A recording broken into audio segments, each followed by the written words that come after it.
Assalamualaikum warahmatullahi wabarakatuh.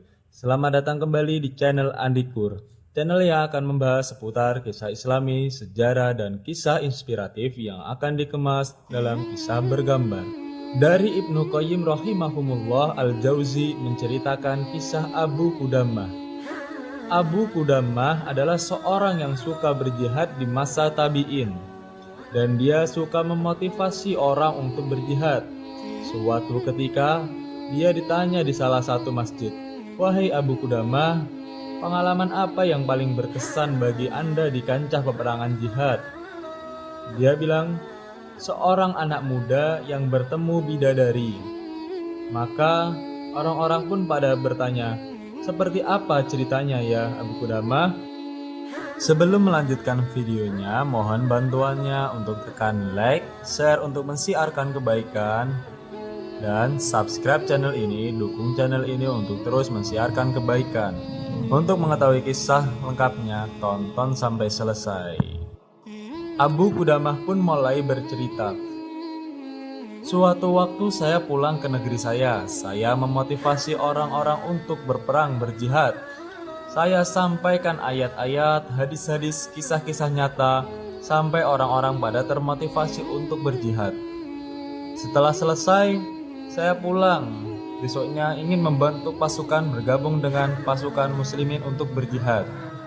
Sesampainya di rumah, tiba-tiba ada suara perempuan di depan pintu memanggil-manggil, 'Wahai Abu Qudamah, wahai Abu Qudamah.'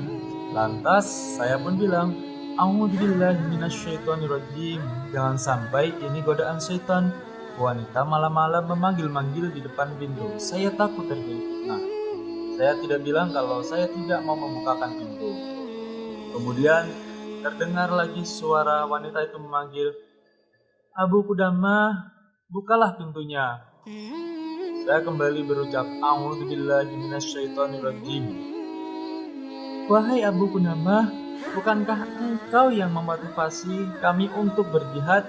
Dan saya terpengaruh dan saya ingin menyumbangkan sesuatu.' Karena terdengar si wanita tadi ingin menyumbang yang berhubungannya dengan jihad, lantas saya buka pintu. Terlihat wanita yang sangat indah fisiknya, cantik wajahnya, namun ia tutup semua auratnya dengan hijab dan cadar. Lantas saya alihkan pandangan saya, 'Apa yang akan engkau sumbangkan wahai ibu?'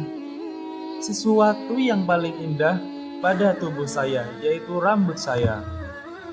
Ketahuilah, saya memiliki rambut yang lebat dan indah. Kemudian saya potong dan saya jadikan tali kekangan kuda, agar paling tidak rambut saya bisa ikut berperang. Bawalah ini untuk tali kekangan kuda Anda, wahai Abu Qudamah.' Lantas saya pun kaget dengan keimanan si ibu ini. Sebelumnya tidak pernah terpikirkan oleh saya ada seorang wanita yang memotong rambutnya untuk dijadikan tali kekangan kuda. Sebelum saya menutup pintu, ibu itu bilang, 'Ada satu lagi Abu Qudamah, suami saya mati syahid, dan semoga Allah pertemukan kami di surga. Dan saya memiliki seorang anak, saya harap engkau tidak menolaknya untuk ikut berjihad esok hari.'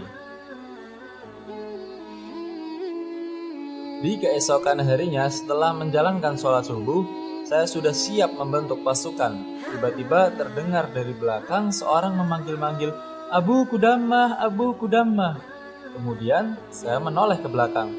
Saya seperti melihat matahari, seorang anak muda yang luar biasa diberikan kelebihan fisik dan wajahnya yang tampan. Dia berkata, 'Wahai Abu Qudamah, saya anak ibu semalam yang memberikan tali kekangan kuda kepada Anda.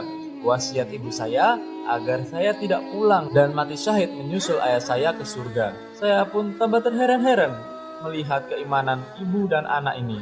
Lantas saya berkata, 'Baiklah, engkau masih muda dan belum berpengalaman. Aku akan tempatkan engkau di belakang.'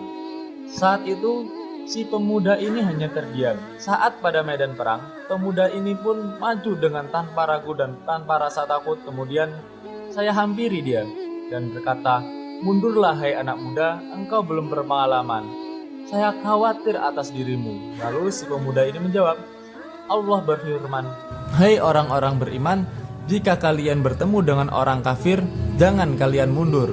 Allah bilang jangan mundur, tapi Anda suruh saya mundur.' Sontak saya pun terdiam karena dibantahnya dengan ayat. Ketika perang berkecamuk, otomatis kita pun terpisahkan. Waktu pasukan lagi istirahat, saya coba cari-cari di mana anak muda ini. Saya lihat semua orang-orang muslimin lagi istirahat karena capek berperang.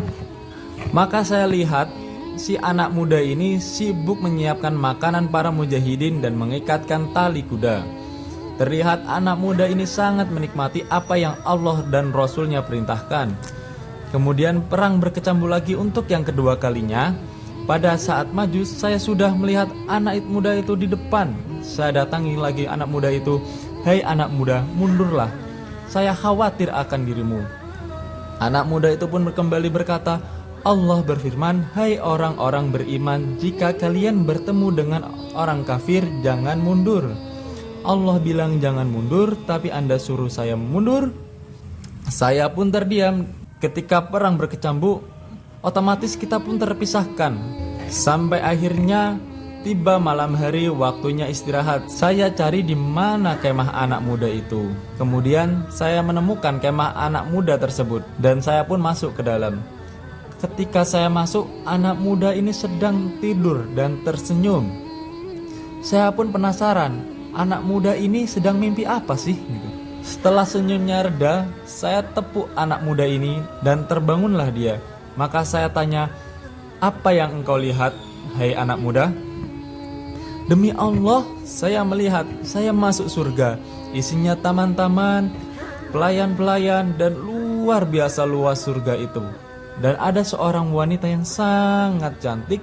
Saking cantiknya, saya sampai tidak sabar untuk menjamahnya." Lalu si wanita itu bilang, "Belum waktunya, hai suamiku." Padahal si anak muda ini belum menikah.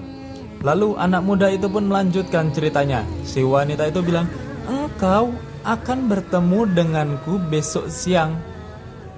Lalu Anda membangunkan saya. Dan saya besok ingin mati syahid untuk menjemput apa yang telah Allah janjikan," ucap pemuda itu. Saya pun terharu mendengar si pemuda ini. Keesokan harinya, perang pun kembali lagi berkecamuk. Banyak korban meninggal dari pihak musuh dan kaum muslimin. Pada akhirnya perang pun dimenangkan oleh kaum muslimin. Kemudian setelah perang selesai, saya pun langsung mencari di mana si pemuda itu. Masih hidupkah atau terbunuhkah? Setelah itu saya temukan si pemuda ini ada di antara korban-korban kaum muslimin. Dengan berlumuran darah namun masih hidup. Ia memanggil-manggil, "Abu Qudamah, Abu Qudamah." Kemudian saya hampiri anak muda itu. "Berita apa yang engkau bawa, hai anak muda?" Ia berkata, "Jika engkau pulang ke negeri kami, sampaikanlah ke ibu saya bahwa cita-cita beliau sudah tercapai. Dan masih ingatkah engkau dengan mimpiku semalam, hai Abu Qudamah?" Jawab saya, "Iya, tentu." Sekarang wanita itu ada di samping saya, menunggu ruh saya keluar untuk dibawa ke surga. Kemudian pemuda itu pun meninggal. Dan di situ pun saya tak kuasa menahan air mata saya. Kemudian saya kuburkan pemuda itu. Sesampainya di negeri kami, saya hanya terfokus untuk ke rumah si ibu dari pemuda itu. Saya pun menemukan rumah si ibu itu. Saya datangi rumah ibu itu. Lantas ibu itu berkata, "Hai Abu Qudamah, apa engkau datang untuk berbela sungkawa atau membawa kabar gembira? Apa yang engkau maksud, hai ibu? Jika anak saya ikut pulang, itu artinya engkau datang berbela sungkawa. Jika anak saya tidak pulang, itu artinya engkau datang membawa kabar gembira." Saya pun tak kuasa menahan air mata ini. Lalu saya bilang, "Hai ibu, kabar gembira. Anakmu telah menyusul suaminya." Kemudian ibu itu pun menangis bahagia dan sujud syukur karena anaknya telah berhasil mati syahid. Masya Allah, ada banyak hikmah yang dapat kita ambil dari cerita ini. Kita dapat melihat luar biasa keimanan ibu dan anak ini untuk menggapai tujuan hidupnya, yaitu menggapai surga Allah. Semoga iman kita dan keluarga kita bisa seperti ibu dan anak ini. Dan kelak kita dan keluarga kita dipertemukan di surganya Allah. Amin ya rabbal alamin. Sampai di sini dulu. Jika kalian suka dengan video ini, silahkan tekan like, share untuk menyiarkan kebaikan, dan subscribe channel ini, mendukung channel ini untuk terus menyiarkan kebaikan. Terima kasih semuanya. Akhirul kalam, wassalamualaikum warahmatullahi wabarakatuh.